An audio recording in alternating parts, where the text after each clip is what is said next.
Yitzhak Bat Hirsch, whose yahrzeit was on the 14th of Kislev.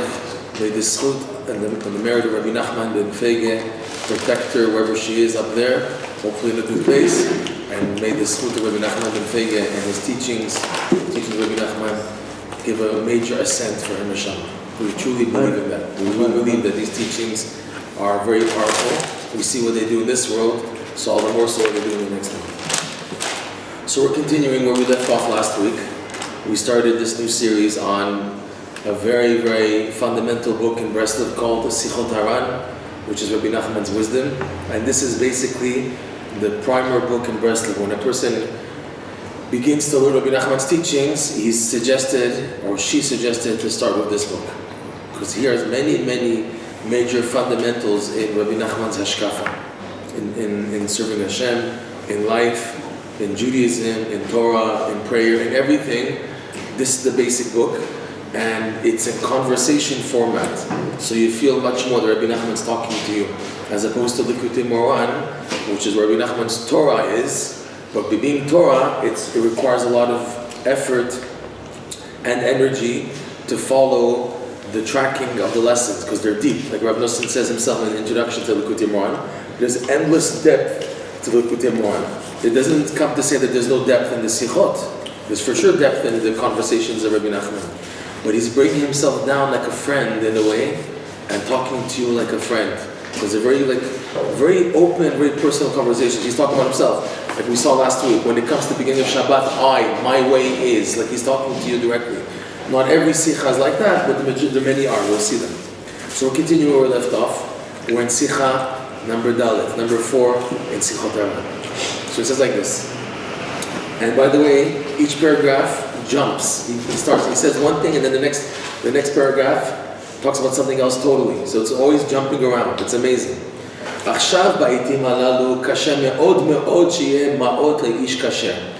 Nowadays, in these times, it is very, very difficult that a God-fearing, a kosher, like a righteous, what's the word in English? Upright Jew person should have money. It's very difficult that he should have wealth. And when he says money, he means that the person should have easy access to money. That there's that he's living unburdened with the monetary issue. Because a person, in order first to get money, he has to have a major down, God forbid, until he actually gets money. In other words, to get to the money, he has to have a major down. This explains, for example, a difficulty that many people who live in the Holy Land, that first of all, living in Eretz Yisrael, as the Gemara says, is acquired through suffering. And today, it's expressed a lot where you see that the poverty level of the Jews living in the Holy Land is so severe, so difficult, where it's almost impossible to normally make ends meet, to the extent that many people have to go what's called collecting, or in Yiddish, schnorring, to America, to Chutz La'aretz, outside of the Holy Land, to collect money. And just the fact that they have to leave the Holy Land, which is worlds apart than life and culture outside of the Holy Land. So it's a big drop to leave Eretz Yisrael, to go to Kennedy Airport, or Miami International, or to Pearson International, all these funny airports, to go be exposed to the secular world. It's a big drop for someone who's living in the Holy Land for the sake of coming close to Hashem. It's a big down that they have to go through in order to get money. And money is waiting for them, so to speak, but they have to pay the price. Paying the price is that it's a big drop. He says, until they get money. And here, though, he's talking also about making money and being well off normally.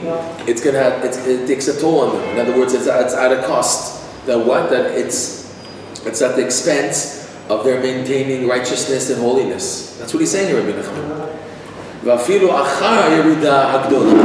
And even after having a major down, God forbid, before getting money, from serving Hashem, even after sacrificing oneself to go into the down in order to get money, it's not guaranteed that you get the money. Lav kol echad masig ma'od. Not everybody gets the money that they need to get in the comfort zone of the money. Because he says like this, Ki gam ha-reshaim v'kalei olam, lav kol echad masig ma'od. Because this is the way of the world. That even the wicked people and the light-headed people who are like light, in other words, that they're just interested in the pleasures of this physical existence of this world. Not everyone gets money. Not everyone has money accessible at the tip of their fingers. But a God-fearing Jew, be'emet, a sincere, honest, God-fearing Jew, it's very far that he should get money. He should have money and wealth. Kida.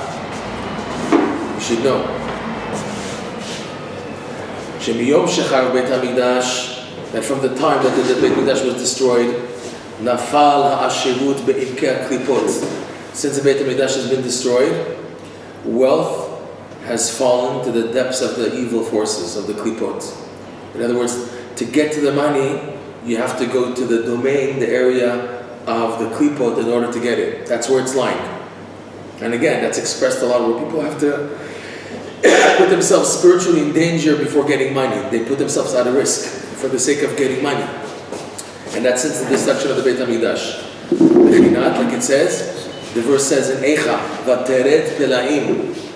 It says there in the book of Lamentations that she fell astonishingly, Pelaim.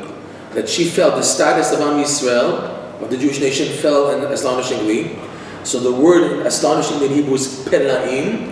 Switch around the letters. Pelaim, Otiyot, Alafim. You have in the word astonishingly, Pelaim, you have the same letters as Alafim, which means the thousands. In other words, the thousands of money readily accessible. Hainu, Sheha'alafim Shel Ashirut Yarat Pelaim. The thousands of wealth has fallen astonishingly. It's funny, we say that, because we call somebody who has easy access to money, he has thousands of dollars, thousands. We don't say he has millions necessarily. Already, even in today's society, someone who has the number of thousands accessible, that's considered well off. Because people averagely, they don't have thousands of dollars, thousands of other currency accessible easily. Maybe hundreds. When you already say the term thousands, that indicates a person he's well off. In any culture, when you say the term, he has thousands like that, that means he's okay, more or less. That he can say he has thousands. He can pull out $100 and $200 and $300 easily and give and whatever. Have access to money easily. But the term of having money starts at the thousands, in the thousands range. Okay? So the pasuk is telling us, is hinting to us that from the destruction of the temple, which Eicha, Lamentations is talking about, the thousands of money has fallen astonishingly. In other words, it's an astonishing drop that you have to go through in order to get to that money. Dahainu, Yerida Gdola v'nifla. Pelaim is indicating the wondrous and severe drop that a person has to go through before getting money. Al ken be'echreach sheyeh lo chas v'shalom yerida gdola me'od. So therefore, it's out of necessity that a person, God forbid, chas v'shalom, has to have a major down kodem sheba la'ashirut, before he taps into this wealth. Dahainu alafim mezumanim. It's not easily accessible thousands. And even after entering the domain of evil, of danger, to get to them, adayin safek, and still it's a doubt if he's actually going to get it, as mentioned above, as I mentioned earlier. Aval ish kasher be'emet. But now going back to what we said in the onset of this paragraph, number 4, but a really righteous, upright, righteous Jew person who's really sincere and honest, kasher lo me'od shel ashirut. Look what Rabbi Nachman is telling us. It's very difficult for him to have wealth at the tip of his hands. And even now you will tell me, but take a look, and we do find that there are tzaddikim and righteous people, individuals who do have money. What are you going to tell me now? What are you telling me, Rabbi Nachman? I look around and I do see people who are avrechim and learned and righteous people and God-fearing and this, and they have money, right? So watch. But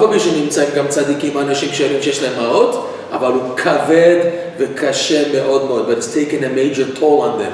It is very burdensome for them and very, very difficult that they're holding two opposites together. Righteousness and the wealth, they're struggling, and the way they're suffering because it's very heavy and difficult for them what they have.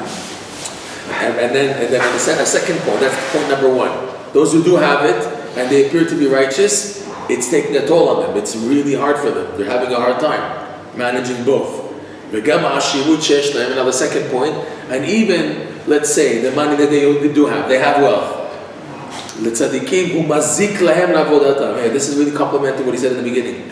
It causes damage. It's very detrimental to their service of Hashem. It hurts them, like we said. It's hard. First he said it's hard and heavy, and I was saying on top of that, it takes a toll. It has an expense. It comes with strings attached on their service of Hashem. They lose because of it. In other words, they mazik lahem. Gam be'emet, and really in truth now, this is the third point here, but in truth, and even in truth, even though they have a little bit of wealth, we call it a little, because look what he wants to say.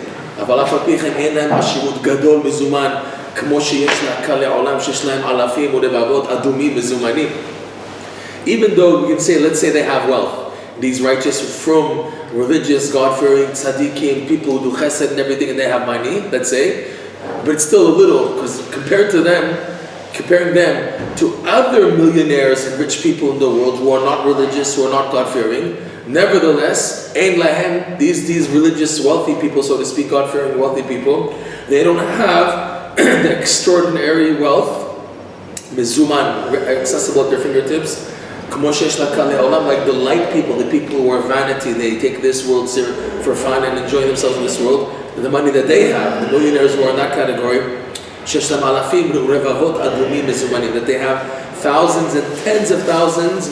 The currency, Rabbi Nachman's time, it's called adumim, rubles, right? Mezumani, readily accessible. Because now it's very hard and very burdensome for righteous individuals to have wealth. So he goes on. Now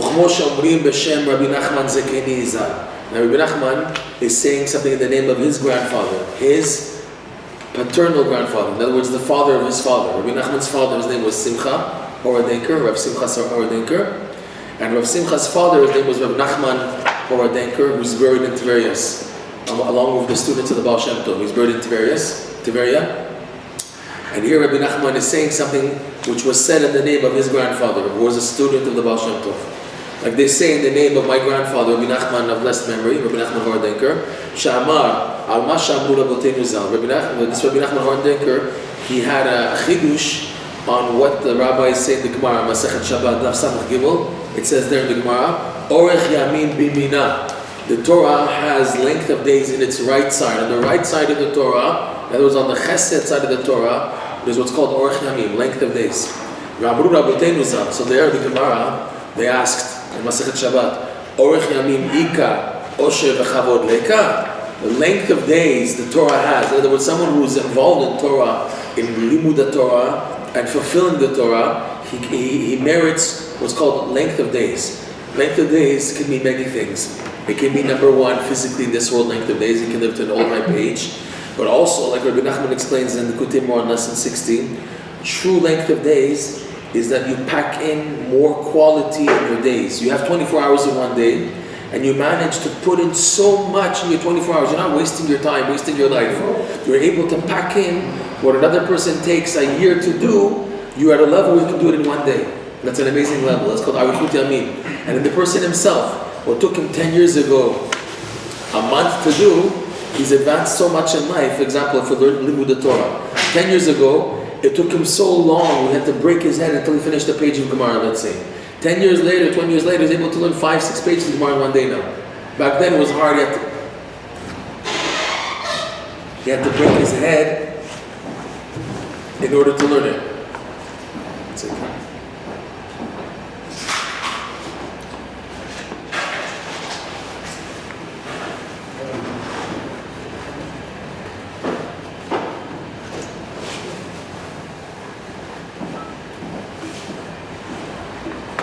But now,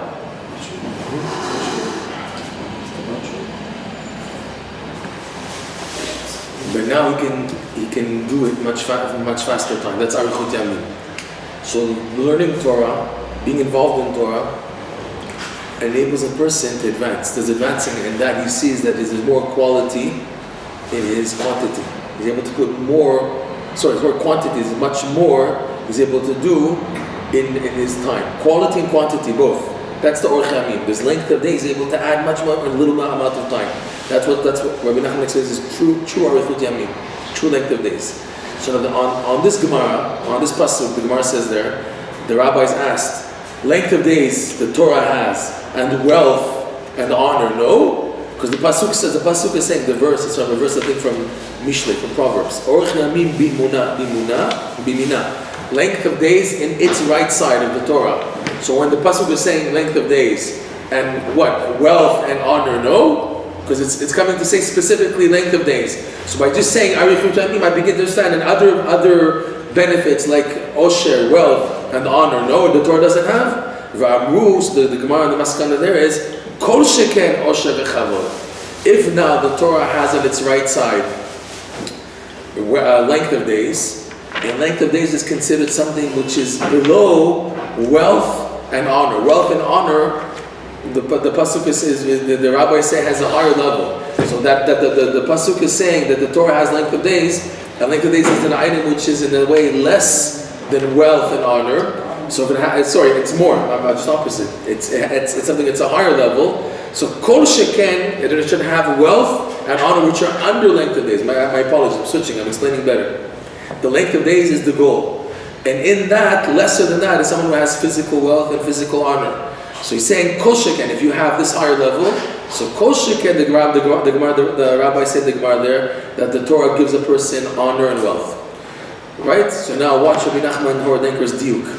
V'amar Rabbi Nachman Zechat Tzadik Livracha, and Rabbi Nachman Hor Denker, he said a blessed memory, Shehurak kol sheken. Wow, it's only a kol sheken. In other words, it wasn't said meforash. It's learned out. But the pasuk technically should have mentioned it explicitly. The rabbis in the Gemara had to come along and tell us that it's a kol sheken. Now why? Why is there room for the Chazal that they have to say that it's a kol sheken, and the pasuk didn't say it explicitly meforash like it said about Arichut Yamin? So look at Rabbi Nachman Rodenker's diuk. Shiurak kol sheken. In other words, definitely you can learn it out. If now 200 is in it, so all the more so 100, like the rule in the Gemara, right? If it gives you 200, so within 200 you have 100. So automatically, if it has length of days, which is 200, so automatically it has the osher, kavod, the honor, the wealth, which is like 100, automatically.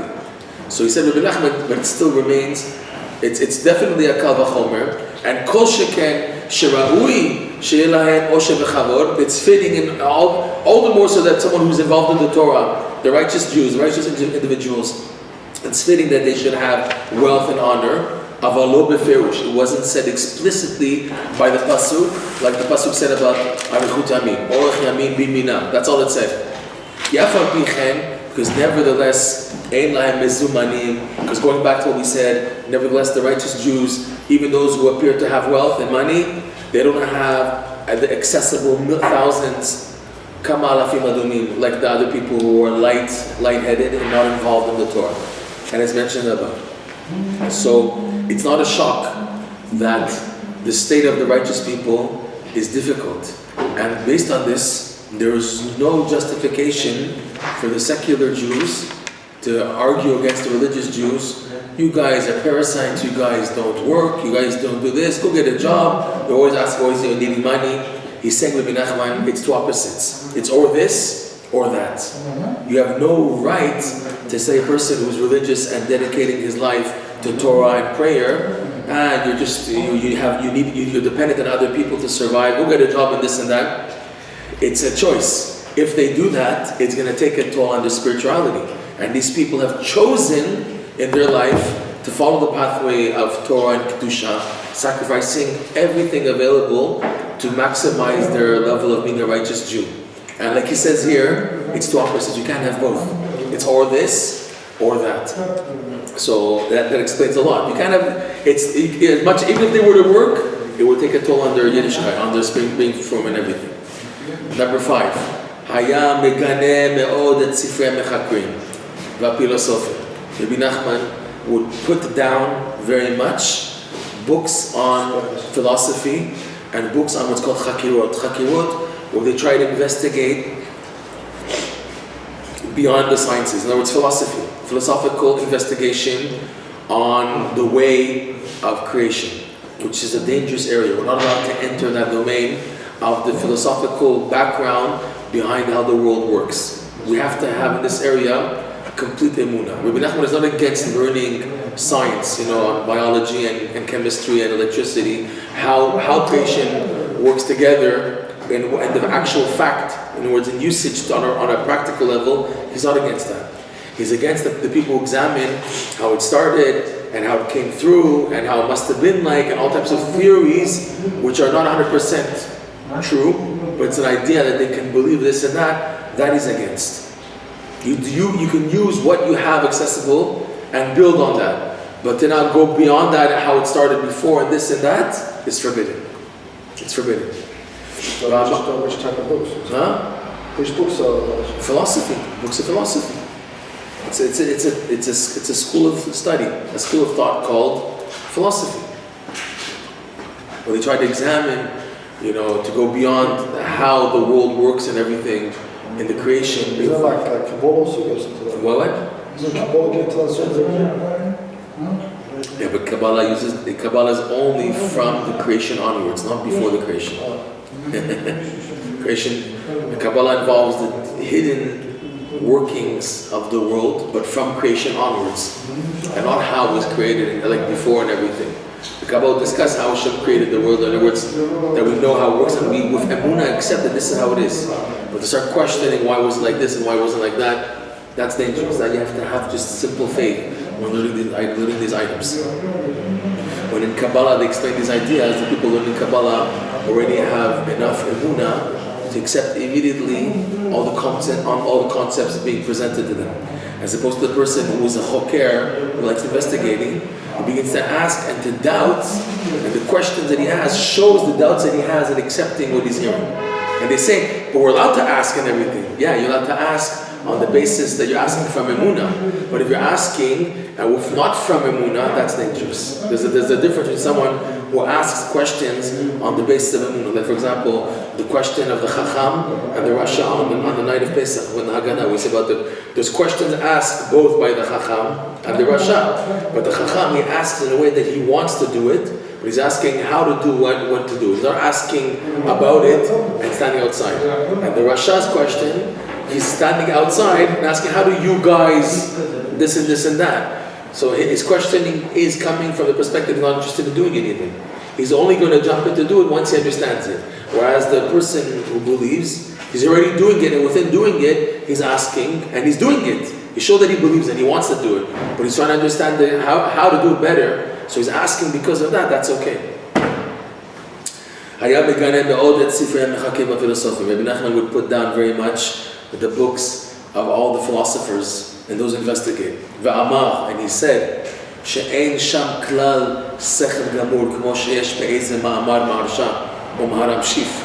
That in these philosophical books, even written by Torah scholars, we're going to see coming up, there's no complete solid intellect in these books. Everything is theoretical.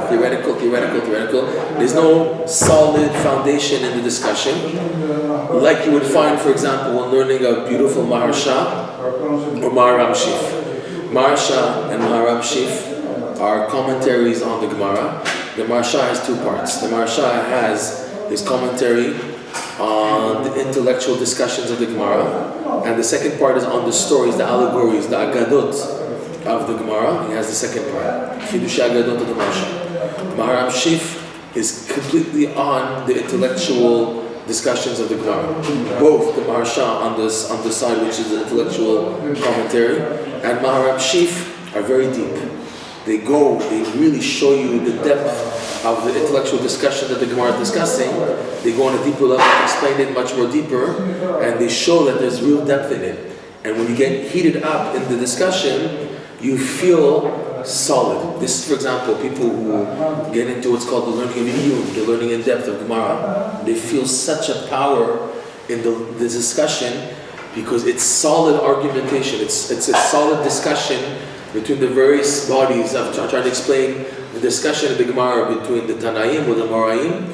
When getting involved in the questioning of the discussion, learning it fills a person with this heat of intellectually asking and understanding and answering the limud. It fills them with such a fire. And this fire is coming because it's something which is solid. And Rabbi Nachman is making this amazing statement.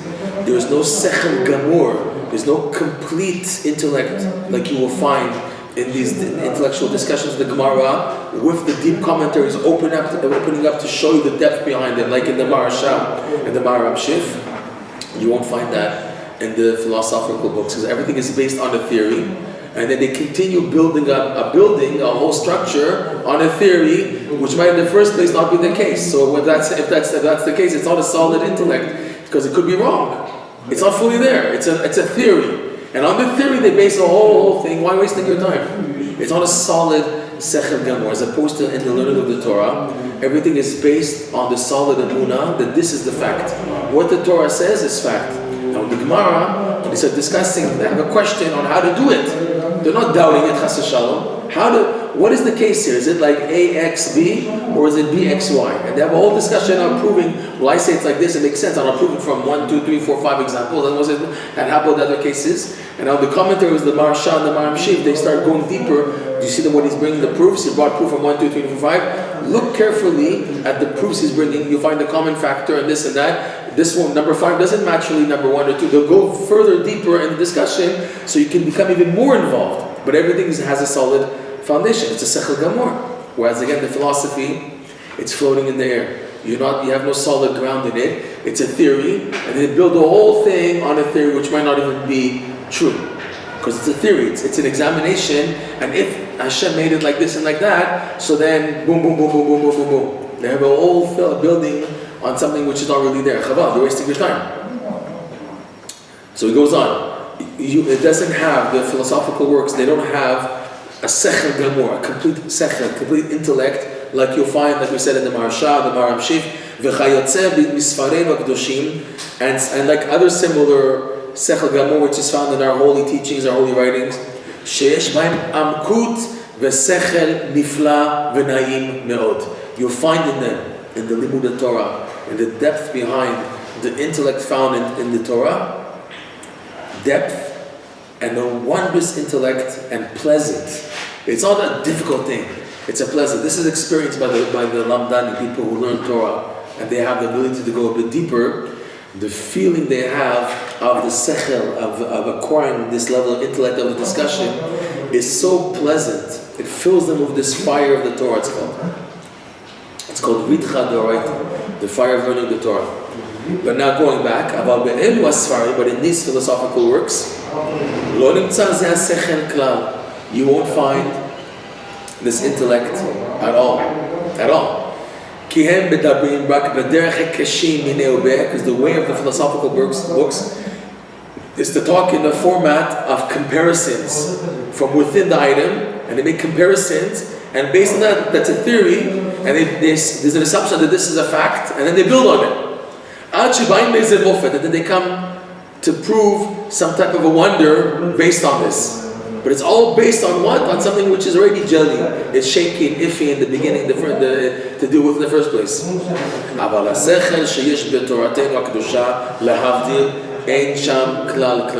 But the intellect which is found in our holy Torah, to compare to these philosophical works, you won't find it at all in these philosophical books at all.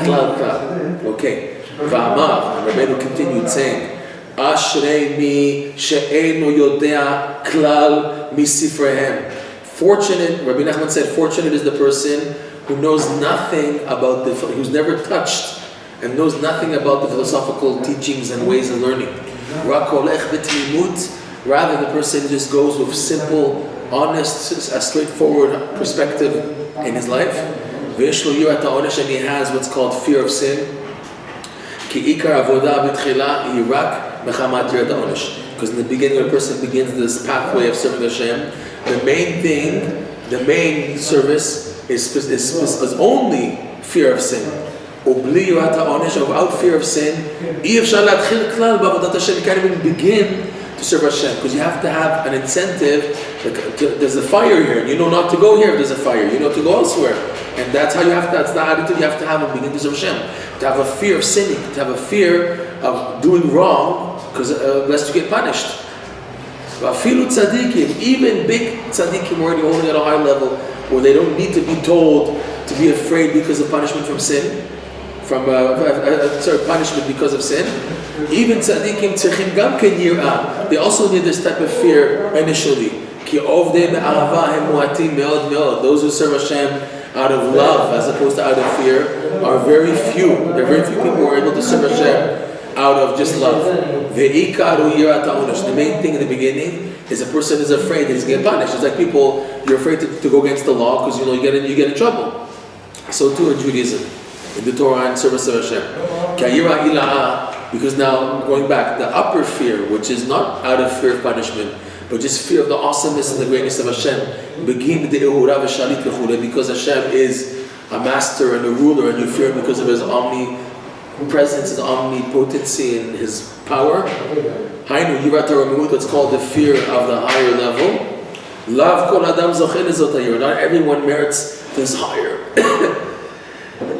in this higher level of fear. But the main thing by the majority of people is fear of punishment. It's a rov bnei adam. The majority of people, that's the main thing, right? So there was a story once of a Breslover who, before he became Breslov, he had learned philosophy. And he would tell the other Breslover Hasidim, you guys are so fortunate that you have no idea what's in those books, because it's plaguing me my whole life. Always I'm being attacked with the philosophical approach to things, and I have to fight it in order to get it out of me.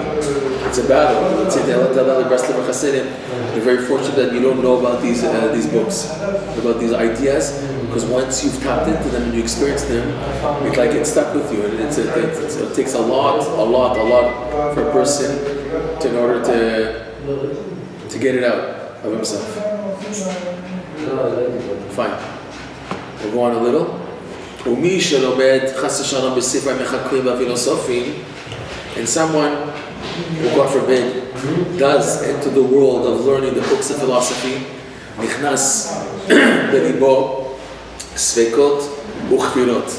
it enters into his heart a lot of doubts and a lot of heresy, doubts and speculations, and even thoughts against Hashem.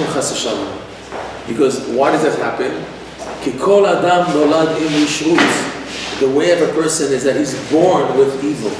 A person is born with Yetzer Hara. That means a person has in his birth already what's called rishut, wickedness. The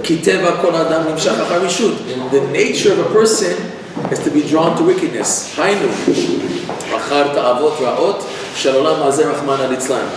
way of a person is to be always running after the evil taivas, the evil desires of this world. Hashem save us. That's the nature of a person. A person has evil within him. You have to be trained not to go after the evil. Like you have to educate a child to follow the right path. That's the whole idea of education. Because if you don't educate, you become this wild beast in human bodies. What does it help? They say, for example, there's a midrash, I think it's a midrash Tanchuma or Yalkut Shimoni, that there was a king in the time of Moshe Rabbeinu who wanted a portrait of Moshe Rabbeinu. So he sent one of his ministers to capture the image of Moshe Rabbeinu's face and then describe it to one of his professional artists, and he should make a portrait and then bring it to the king. So he did that. The minister got to see Moshe Rabbeinu's face, and he captured the image and he gave it over, and they made a portrait, and he says, yes, that's exactly how he looks, and he brought it to the king. And this king at the time of Moshe Rabbeinu, who was expert in what's called Chokhmat HaPartzuf, he knew how to decipher a person from the image of the face. The Zohar talks about that, the lines on the forehead, the shape of the eyes, the color of the eyes, the color of the eyebrows, and everything in the face, about the cheeks and everything. The Zohar talks about from how all this you can understand how a person is, and his attitudes and his attributes, especially the lines on the forehead. So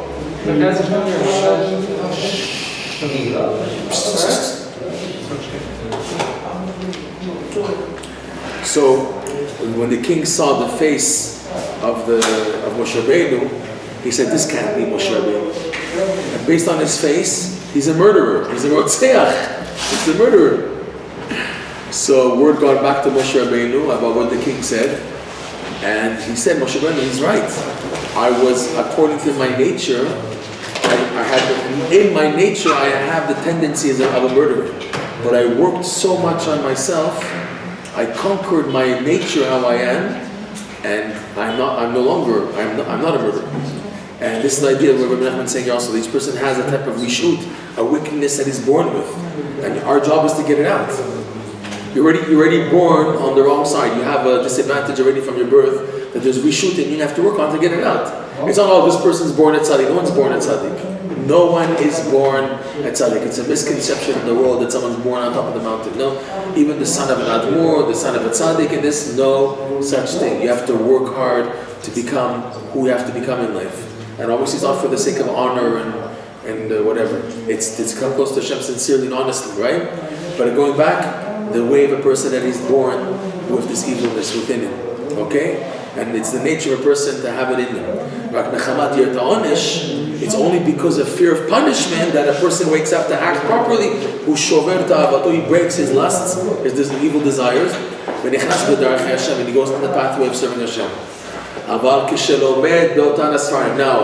the problem is when a person learns in the books of philosophy, of speculation about Hashem, God forbid,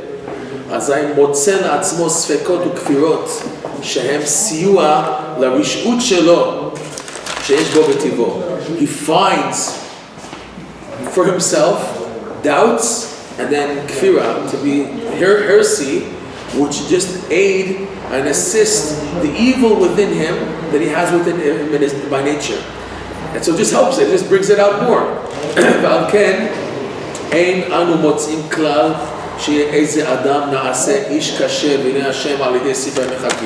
So therefore, we don't find at all that a person will be made into a God-fearing and righteous Jew by learning philosophy. It doesn't assist. It doesn't assist. There was one book, I'm not going to say the name tonight because it's very controversial. There was one book written by a Torah scholar, a book of philosophy, and the author of the book, he writes in the introduction, if 1 person of 1,000 will read this book and come back to Hashem because of my book, it was worth it. And Rav Nosson said about this book, about what he said, the author, I'm still waiting to see that 1 of the 1,000. Rav Nosson said the statement at least 800 years to 1,000 years after the author of this book lived, and he made the statement. 800 years later, Rav Nosson said in the 1840s, 1830s, I'm still waiting to see this 1 of the 1,000. I have yet to see this 1 of the 1,000 who reads this book and is positively influenced. Okay, that's what we're saying. We don't find at all, Rabbi Nachman says, that a person will become God-fearing and righteous by the books of philosophy and philosophical speculation, and even those written by Torah scholars, with Jewish religious men.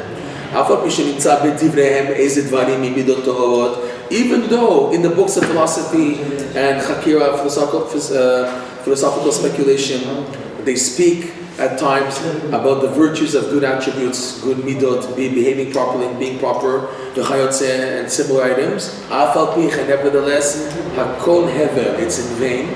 Why? Because the loss, the disadvantage of the other words of the book, which implant in the person doubts and heresy, kfirah the person, that outweighs the benefit of learning good attributes and good midot from the book. So that's an expression. The reward is lost because of the damage caused. They confuse the person's mind very much. Look elsewhere in Rabbi Nachman's teachings. From the severe prohibition of learning these books. He has a whole section in the other book called Chayim Moharan. In English it's called Tzaddik.